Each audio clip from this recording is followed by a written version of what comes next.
Good morning, family around the world. Happy Tuesday. I want to give us a quick encouragement letter for this Tuesday. And I'm pulling out of Genesis 28, verse 12 on through. But I'm not going to read the entire chapter. And this is about Jacob's dream.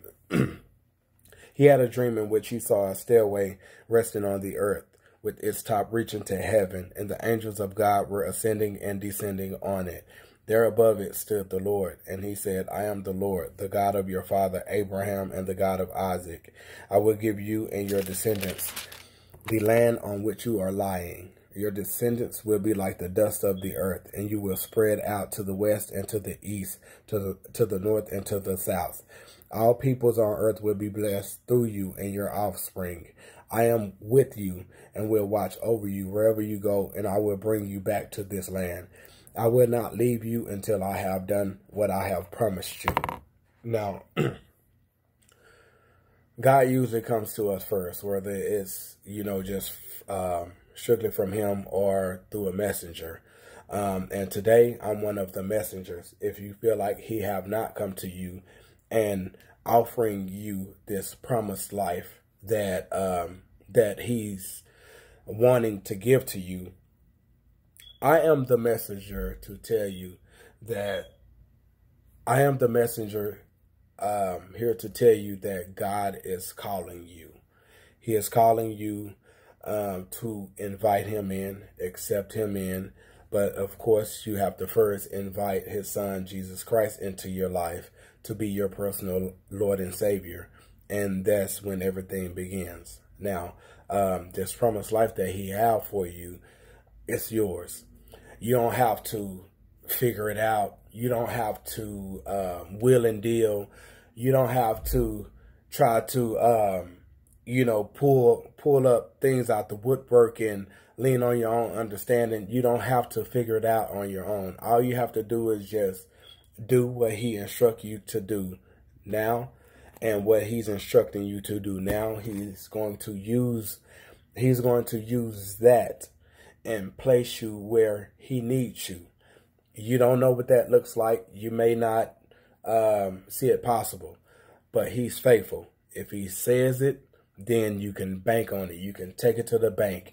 But I promise you, where he's taking you, where he's trying to, and where he wants to take you is much better than the life that you're living for yourself. I don't care how much money you have. I don't care how many women you have, how many cars, I don't care about any of that, because you still can be empty and full of void.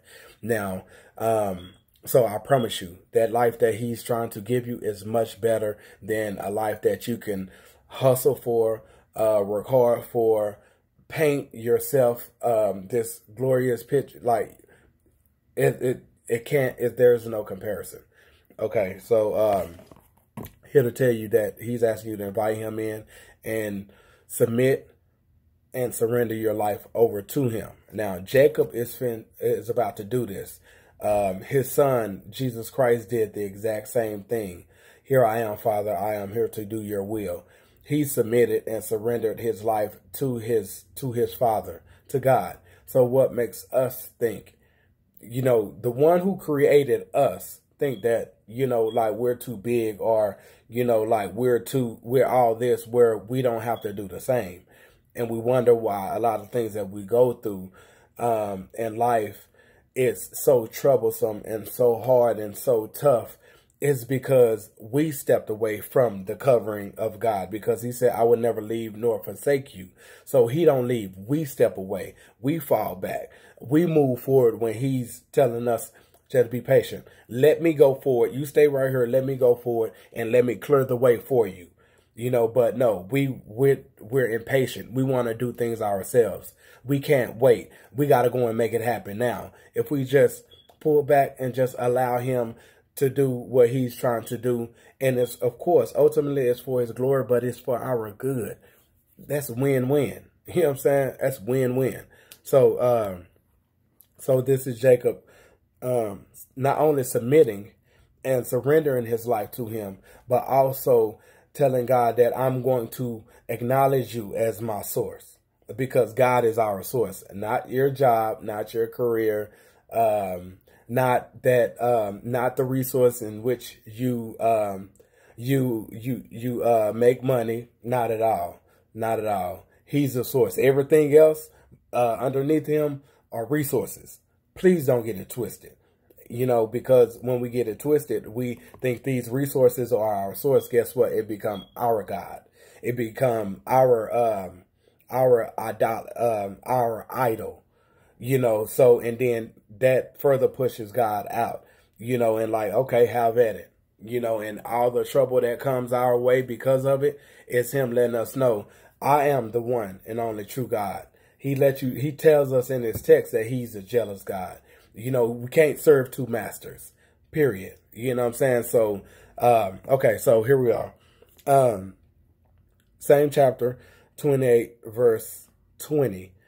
Then Jacob made a vow, saying, if God will be with me and will watch over me on this journey I am taking, and will give me food to eat and clothes to wear, so that I return safely to my father's household, excuse me, then the Lord will be my God, and this stone that I have set up as a pillar will be God's house. And of all that you give me, I will give you a tenth. Now, a lot of you guys feel that, you know, I mean, granted, like, there are some preachers that's out there that's not doing right, you know, and you guys feel like, oh, I ain't giving it to no church or whatever. First of all, we supposed to obey. If God says, you know, give me a tenth of your first fruit, then that's giving it to God. Wherever he put on your heart to give to, then that's what it is. If they choose to do wrong with the money, then they have to answer to God. But we obey regardless, no matter what they're going to do with the money. You know, like, I mean, we giving it to you. Like, you told me to put it here, I'm going to put it here. You know, and pull back from, don't worry about what that man going to do. Don't worry about what that woman going to do. You being obedient by giving your tenth to where he tell you to put it, to give it to, and they answer to that. Don't disobey. Don't block your blessings that God is trying to give you because you worry about what that man gonna do. You know what I'm saying? Like, that's just my viewpoint on it. Now, so earlier, you know, God told him I would be with you. You know, I would not leave you and all these things. Like, so that's what he offers. Basically, he's pulling us back under his covering, and he's going to guide us throughout life, and he's going to guide us. That promise that he was just speaking about, that's the promise he want to give us. Well, maybe not exactly that, but he have a promise for you, and he's not gonna back up off you until he have done what he said he's going to do. And when that time comes, then we'll be in heaven with him, because he'll be done with us. He had, you know, like, period. So the promise that he's offering you, he's going to show you how to get there. You know, like, the destination, he's going to show you the route it takes. But we have to use him as the GPS. We can't lean on our own understanding, paint a picture of our lives and how we want it to be and go that route, or listen to somebody else and go their route. You know, like, we have to go his route, and that promise that he has created us to receive, you know, like, it would be ours, but we have to go his route, you know. And like I said, Jacob, he submitted and he surrendered to him, you know, just like his own son did. So we must do the same. You know, and we must acknowledge God as our source, period. You know, because without him, like, that money that you just put on your, just bought food to put on your table, guess how you got that? No, it wasn't your job. You know, what about the clothes on your back, shoes on your feet? Guess how you got that? No, it wasn't your job. You know, what about that nice car you drive and the nice roof over your head? You know, no, it wasn't your job. The job was the resource. God used that resource, used that employer, you know, to set you up. You know what I'm saying? But it was him that rained down, that brings about cultivation, that makes it where it's enough work for you to be able to hit the clock and earn money. He's the source. We have to acknowledge him as the source and act as he is the source by giving our tenth. So I encourage you guys to welcome him in, submit, surrender, and walk his way. All right.